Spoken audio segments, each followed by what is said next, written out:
गौतम बुद्ध अपने ध्यान में बैठे थे कि वहां पर एक आदमी आया। ये आदमी अपने आलसीपने से बहुत ज्यादा परेशान था।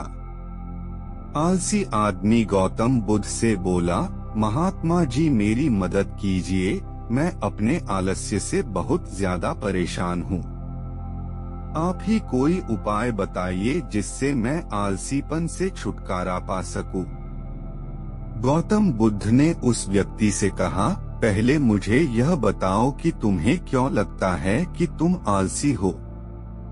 आलसी आदमी बोला, सिर्फ मुझे नहीं, मेरे परिवार वालों को और मेरे आसपास के सभी लोगों को ऐसा लगता है कि मैं आलसी हूँ। गौतम बुद्ध ने फिर उससे पूछा, क्या तुम जानते हो आलस्य होता क्या है? आलसी व्यक्ति बोला, नहीं मैं नहीं जानता, किंतु मैं इतना जरूर जानता हूँ कि आलस्य बहुत बुरी चीज है। इसकी वजह से मुझे बहुत नुकसान हुआ है जीवन में। गौतम बुद्ध बोले, जिस परेशानी से तुम छुटकारा पाना चाहते हो पहले उसके बारे में पूरी जानकारी ले लोगे तो उससे छुटकारा पाना आसान हो जाएगा। आलसी व्यक्ति बोला, भगवान इतनी बुद्धि तो मुझ में नहीं है, आप ही मुझे इस समस्या के बारे में जानकारी दीजिए। गौतम बुद्ध बोले, आलस्य एक मानसिक अवस्था है, एक विचार है जिसे जाने अनजाने में हम खुद ही जन्म देते हैं। आलस्य दो मूलभूत कारणों की वजह से ही जन्म लेता है, एक है शारीरिक और दूसरा मानसिक। शारीरिक कारणों में पहला कारण है गलत तरह का भोजन। हम सभी जानते हैं कि हमारे शरीर को भोजन से ऊर्जा मिलती है और यह ऊर्जा सजीव चीजों से मिले तो अच्छी, यानी कि प्राकृतिक रूप से जो हमें भोजन की वस्तुएं प्राप्त होती है उनसे अगर यह ऊर्जा मिले तो हमारा शरीर इससे अच्छी ऊर्जा प्राप्त करता है। इससे उलट यदि हम निर्जीव वस्तुओं से ऊर्जा प्राप्त करते हैं तो यह हमें आलस्य की ओर लेकर जाती है। दूसरा कारण हमारी शारीरिक गतिविधियां भी हमें आलस्य के चंगुल में फंसा सकती है। गौतम बुद्ध ने आलसी व्यक्ति को अपने शिष्यों की तरफ इशारा करते हुए कहा कि देखो, इनके चलने फिरने बैठने के तरीकों में तुम्हें कुछ अलग नजर आ रहा है। जब आलसी व्यक्ति कुछ समझ नहीं पाया तब गौतम बुद्ध ने उससे कहा, मेरे शिष्य जब भी बैठते हैं तो वे रीढ़ की हड्डी को एकदम सीधा रखते हुए बैठते हैं। चलते हैं तो उनके दोनों पैरों के बीच अच्छे से संतुलन बना रहता है और जब वह सोते हैं तो उनका शरीर एकदम शिथिल रहता है। ऐसा करने से उन्हें रात्रि में एकदम सही तरीके से नींद आती है। आलसी व्यक्ति बोला, लेकिन नींद तो आलस्य का की एक स्वरूप है। बुद्ध बोले, हाँ, अगर उसे ज्यादा मात्रा में लिया जाए तो। बुद्ध ने इस बात को आगे बढ़ाते हुए कहा, नींद कम मात्रा में लोगे तो तुम्हें अगले दिन थकान महसूस होगी और ऐसा करने से ज्यादा आलस्य शरीर में आएगा। नींद ज्यादा लोगे तब भी यही परिणाम होगा, इसीलिए नींद को ना ज्यादा ना कम, एकदम सही मात्रा में लेना अति आवश्यक है। आलसी व्यक्ति बोला, हाँ, यह तो मैंने भी अनुभव किया है। बुद्ध बोले, अब मानसिक कारणों के बारे में जान लो। मानसिक कारणों में सबसे पहले हैं हमारी पुरानी गलत धारणाएं। अक्सर ऐसा होता है कि हम पहले जिन कामों में असफल हो चुके हैं, हमारे अंदर ऐसी भावनाएं बन जाती हैं कि हम उस काम में हमेशा असफल होते रहेंगे, जिस वजह से हमें उस काम को करने में आलस आता है।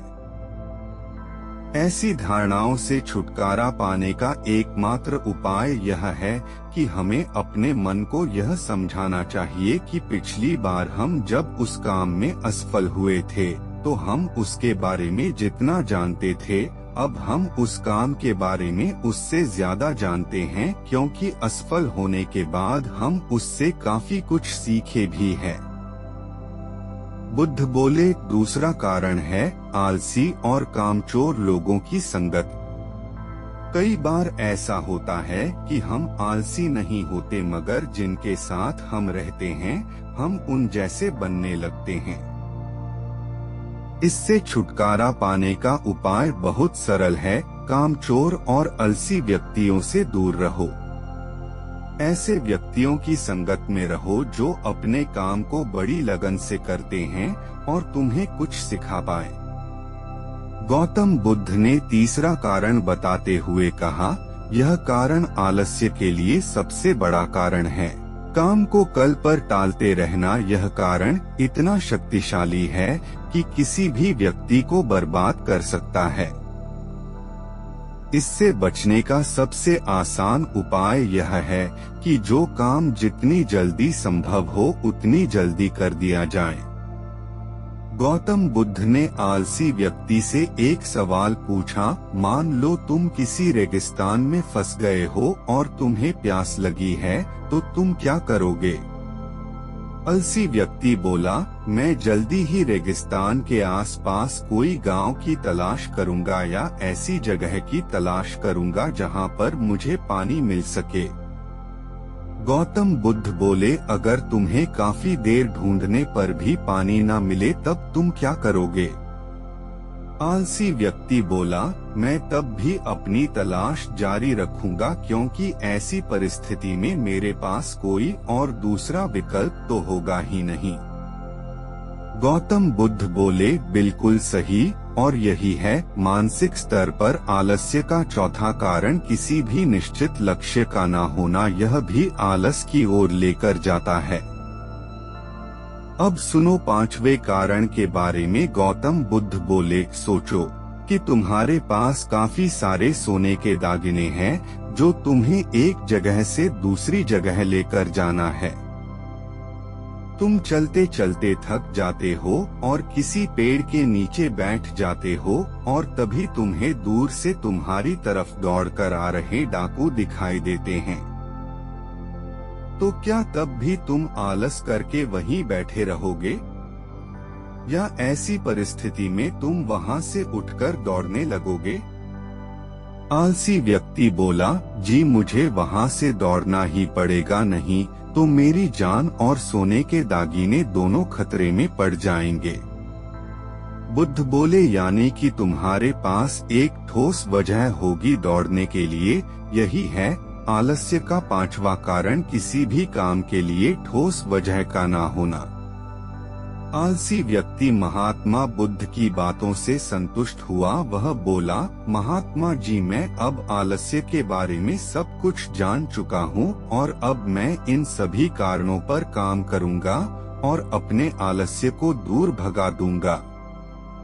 दोस्तों, आशा करता हूँ गौतम बुद्ध और आलसी व्यक्ति की कहानी आपको अच्छी लगी होगी और इसे पढ़ने के बाद अब आप कभी भी जीवन में आलस नहीं करेंगे।